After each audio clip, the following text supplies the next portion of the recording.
السلام علیکم مزید ناظرین، پیارے دوستوں، بہنوں، بھائیوں اور بزرگوں، میں حافظ صفد نواز ایڈوکیٹ آپ کو اپنے اسلامی چینل کے اندر خوش آمدید کہتا ہوں، اور ہر روز کی طرح آج بھی ہم انشاءاللہ پارہ نمبر 17 سورۃ الحج کی آیات نمبر 75 تا 78 تک کی تلاوت، ترجمہ اور تفسیر پڑھنے کا شرف حاصل کریں گے۔ اور شروع کرنے سے پہلے ہم درود شریف پڑھتے ہیں، آپ بھی میرے ساتھ پڑھیں۔ اللهم صل على محمد وعلى آل محمد كما صليت على إبراهيم وعلى آل إبراهيم إنك حميد مجيد. اللهم بارك على محمد وعلى آل محمد كما باركت على إبراهيم وعلى آل إبراهيم إنك حميد مجيد. ما بعد فأعوذ بالله من الشيطان الرجيم. بسم الله الرحمن الرحيم.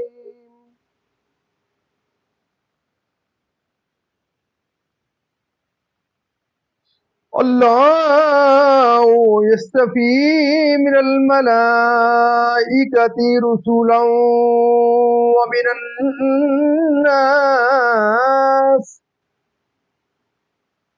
إن الله سميع بصير. يعلم ما بين أيديهم وما خلفهم وإلى الله ترجع الأمور.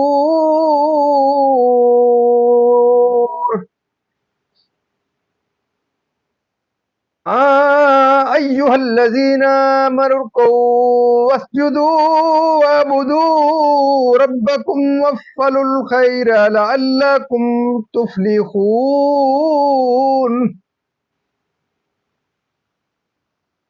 جاهدوا في الله حق جهاده واجتباكم وما جعل عليكم في الدين من خرج ملة أبيكم إبراهيم وسماكم المسلمين من قبل وفي هذا ليكون الرسول شهيدا عليكم وتكونوا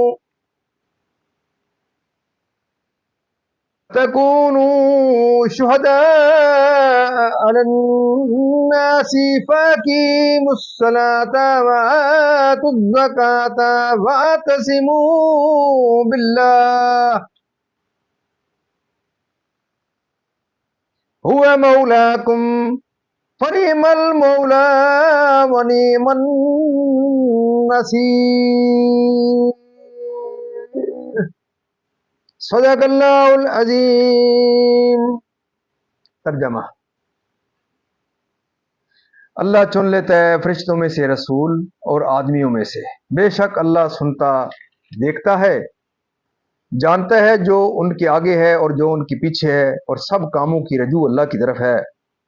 اے ایمان والو، رکوع اور سجدہ کرو اور اپنے رب کی بندگی کرو اور بھلے کام کرو، اس امید پر کہ تمہیں چھٹکارا ہو، اور اللہ کی راہ میں جہاد کرو جیسا حق ہے جہاد کرنے کا. اس نے تمہیں پسند کیا اور تم پر دین میں کچھ تنگی نہ رکھی. تمہارے باپ ابراہیم کا دین اللہ نے تمہارا نام مسلمان رکھا ہے اگلی کتابوں میں اور اس قرآن میں، تاکہ رسول تمہارا نگہبان و گواہ ہو اور تم اور لوگوں پر گواہی دو. تو نماز برپا رکھو اور زکوٰۃ دو اور اللہ کی رسی مضبوط تھام لو.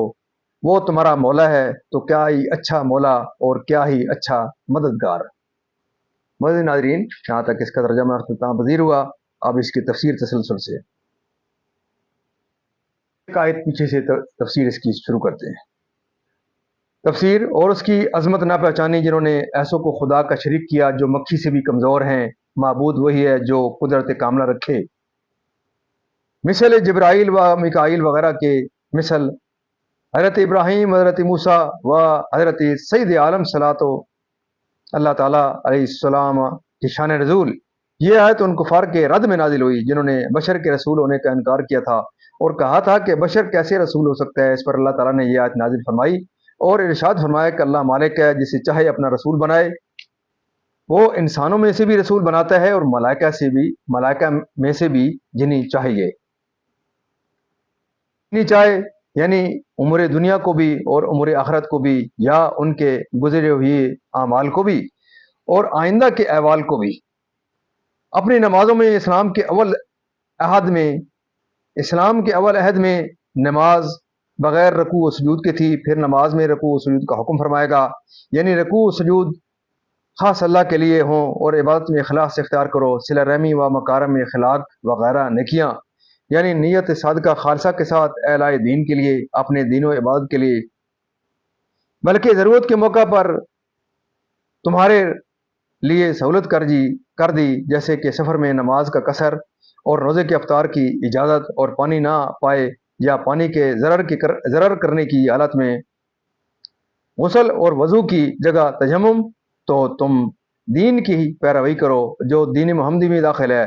روز قیامت کے تمہارے پاس خدا کا پیغام پہنچا دیا کہ ان رسولوں نے احکام خدا بندی پہنچا دیے۔ اللہ تعالیٰ نے تمہیں یہ عزت و کرامت عطا فرمائی، اس پر مداو مت کرو اور اس کے دین پر قائم رہو۔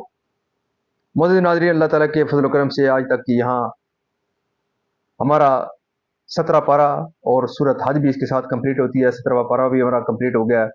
اللہ تعالیٰ کے دربار کے اندر اس کلام کے صدقے حضور پاک صلی اللہ علیہ وسلم کی ذات برکات کے صدقے دعا کرتے ہیں کہ اللہ تعالیٰ میں قرآن پاک پڑھنے، قرآن پاک کو سمجھ کر اس کے احکامات کے مطابق حضور پاک صلی اللہ علیہ وسلم کی پاک سیرت کے مطابق اور صحابہ کرام کے نشر قدم کے اوپر اللہ تعالیٰ میں چلنے کی توفیق عطا فرمائے۔ اللہ تعالیٰ تمام پریشانیاں دور فرمائے، تمام بیماریوں کو شفا کاملہ عطا فرمائے، اور اللہ تعالیٰ تمام مرحومین کو جنت الفردوس میں اعلیٰ والا مقام عطا فرمائے۔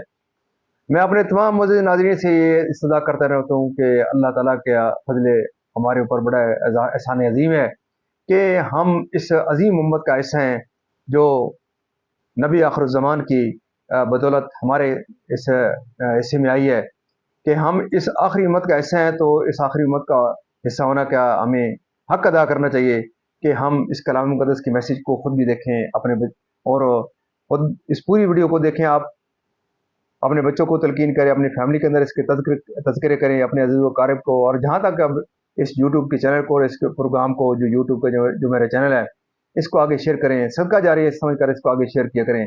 اللہ تعالیٰ آپ کی زندگیوں میں خیر و برکت عطا فرمائے، اس قرآن پاک کے اس پروگرام کے صدقے، حضور پاک صلی اللہ علیہ وسلم کی ذات و برکات کے صدقے اللہ تعالیٰ آپ کی زندگی میں خیر و برکت عطا فرمائے، اور اسی طرح اللہ تعالیٰ آپ کو اچھے پروگرام، نیک پروگرام اور صدقہ جاریہ کے جو پروگرام ہیں ان کے ساتھ ان کے اندر شریک ہونے کے اللہ تعالیٰ آپ کو توفیق عطا فرمائے۔